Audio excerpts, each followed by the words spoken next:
হ্যাঁ হ্যাঁ, এই যে ইন্ডিয়ান ক্যাম্প দেখা যাচ্ছে।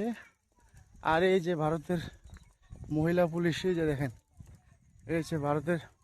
না, এগুলা মহিলা পুলিশ না সম্ভবত, এগুলো হচ্ছে ব্যবসায়িক। হয়তোবা তারা যে কোনো উদ্দেশ্যে হয়তোবা তারা ওইদিকে গিয়েছিল।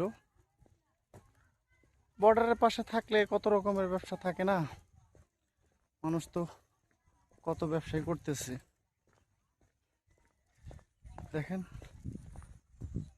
আমরা একদম সীমান্তের কাছাকাছি।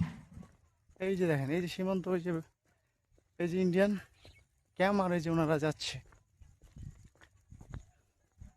আসলে পুলিশ তো আর দেখলেই তো গুলি করবে না, যদি তারা যদি কোনো অপরাধ না করে।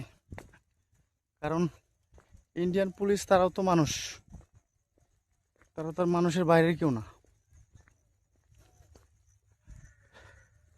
যাই হোক, এখন আমি চলে যাচ্ছি। অনেকক্ষণ ঘোরাঘুরি করলাম এদিকে, এখন যেতে হবে।